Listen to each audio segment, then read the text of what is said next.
Got him!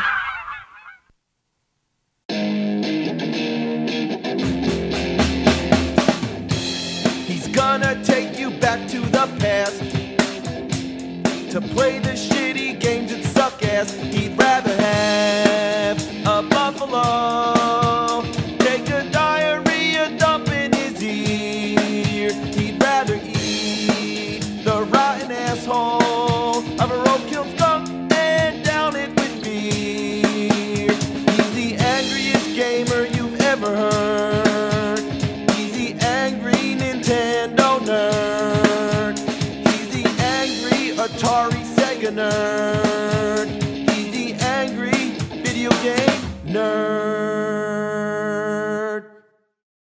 I have been dreading this day for a long time. It's time to play the Zelda CDI games. Now the first two, Link the Faces of Evil and Zelda Wand of Gamelon, were both released on the same day, October 10th, 1993. You can think of them as brother and sister game.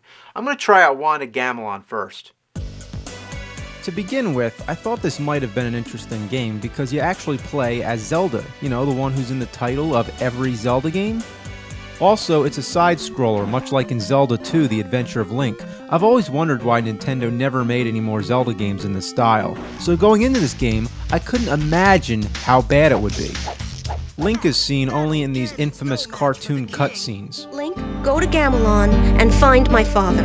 Great! I can't wait to bomb some Dodongos! God, way more corny than the Link from the TV series.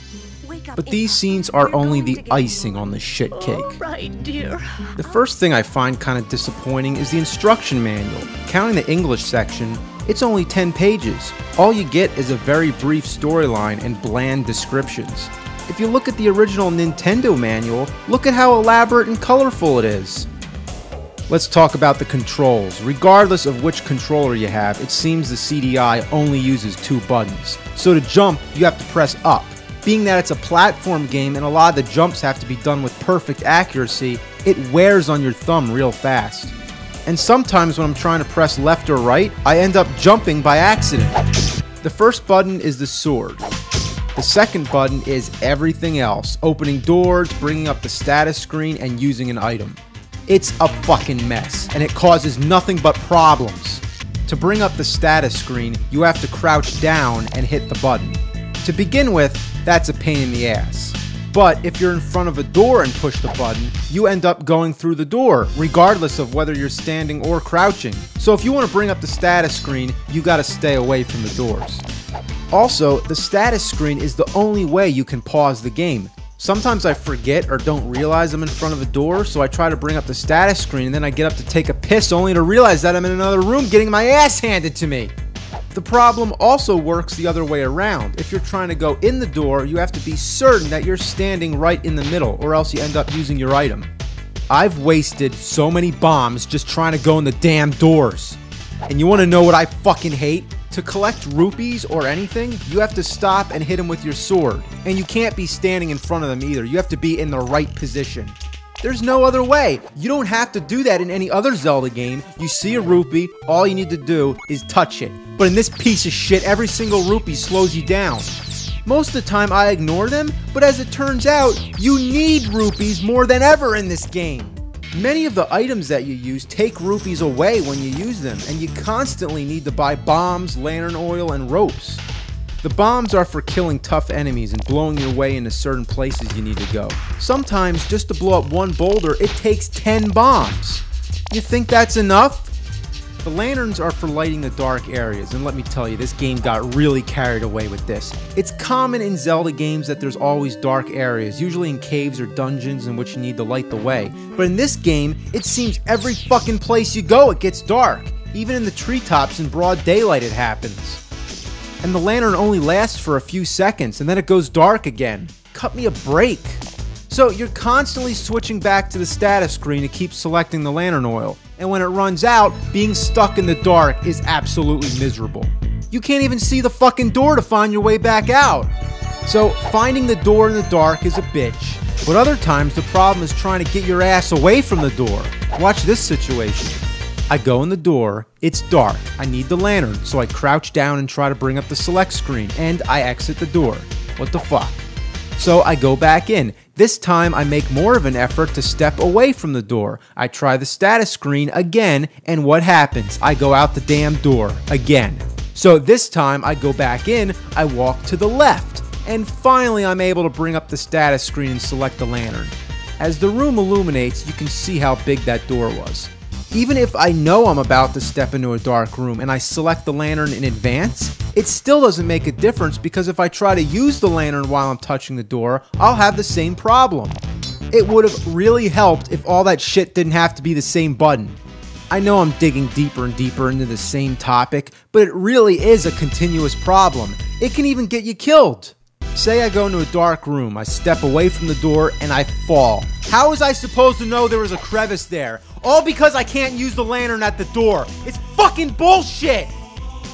But now that I've discussed all the problems with using the lantern in the dark rooms, let's talk about the ropes. You use them for climbing all those tough-to-reach platforms. But why you can only use a rope one time makes no sense. Why does Zelda have to carry around 20 fucking ropes? Why can't she use the same one? And if you die, you go back to the beginning of the stage, so you're constantly wasting your ropes. Let me tell you, there's nothing more frustrating than making it to the end of a stage, then realizing you have no more ropes, so it's back to the fucking store. But damn, I haven't even started talking about how hard it is to maneuver. First of all, you can't jump straight down. If you want to go down, you have to keep following the walkway until you get to an area you can drop. This little blue guy, he's too short to hit, and if I try to jump over him, I end up back at the top. So I gotta keep walking side to side just to go down. The graphics are so convoluted you can't even tell where you can go. Look at this, what the fuck, I can't go through. So I gotta go to the right, and then down, and then back to the left again. You just have to jump all around until you find which of the rocks you can land on. Alright, I found one right here, so just gotta... there we go. It's hard to jump over gaps, even when it seems plain obvious. Oh, come on! You gotta be kidding me! Sometimes a moving platform or crocodile will get in your way. What? That little gap? And sometimes if you jump on a platform, you fall through. How in the holy mother of shit did I miss that branch? It's also strange to get people to talk, you stab them with your sword. I'd give anything for an Arpago's egg. My cakes will burn! Just to hear stupid shit like that. It's real annoying when you're trying to fight enemies and there's someone nearby. You end up hitting them and making them talk. Oh, my. Constantly interrupting your fight. Oh, my. And why is everybody so twisted and scary? Bring some fairy dust and I'll make it a magic cloak. Whoa, whoa. Got him. Attacking is awkward. It seems your sword never hits anything. Even if you just keep swatting at the air, your enemies always seem to hit you first. You can only hit what's directly in front of you, but it always seems enemies are coming from high above you or from too low. I swear that more than half the enemies in this game are too short to hit. You always have to be at the precise altitude. Look at this, I can't hit him below the branch, and I can't hit him when I'm on the branch. How do I hit this thing? Come on, you motherfucker, come on! Oh, man. Seriously, what is it with all these bats? All I'm trying to do is get out of the cave, but the bats keep on coming. Fuck! Then there's this part where you walk into a room and there's two assholes throwing spears. Gonna try again. If only I could get close enough. As hard as it is to get close to your enemies, sometimes the problem is being too close. Come on, you fucking piece of shit, get off me! And there's no recovery time. They can drain all your energy in a second.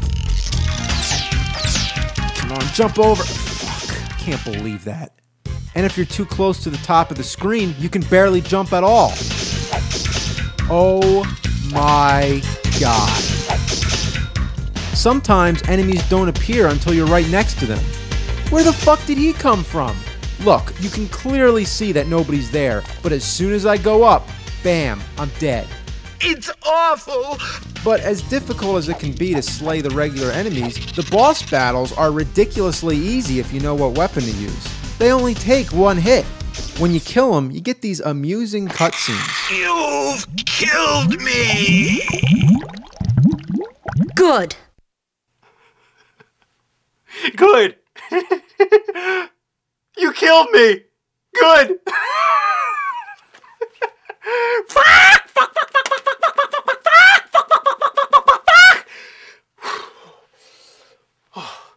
Gotta calm down.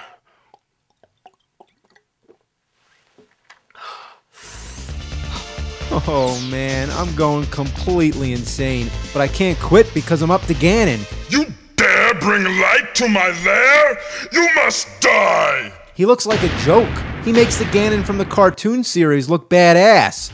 And it's very surreal coming all this way to fight Ganon and then just throwing the wand of Gamelon at him. That's it. One hit. He's dead. No! You haven't seen the last of me! After you've killed him, they still have the nerve to have spikes falling from the ceiling. Wouldn't that be a shame to kill Ganon only to have a spike drop on your head? Then you rescue the king and Link. What happened? Nothing, Link. We were just about to have a feast. Great! They all yuck it up and everything's fine. Well, in conclusion, some might say that there are redeeming factors to this game. The music's pretty cool, and the graphics are nice and colorful. Some might call it a mixed bag. But let me tell you what kind of mixed bag. It's a trash bag that's had a bad day. Like say your mom cleans out the cat litter, fresh and stale Duty Pebbles go right in the bottom of the bag, and then your sister throws out her used tampons, and where do they go? In the same bag. And then your brother comes home piss-ass drunk, just upchucks, pukes right into the bag. Now, I'm not trying to be disgusting, but that is a realistic situation, and what it all comes down to, that's a nasty bag. But I'd rather take that shit out to the garbage than deal with this piece of fuck. Fuck this game. Get out of my face. And you know what the worst part about it is? I still have 2 left.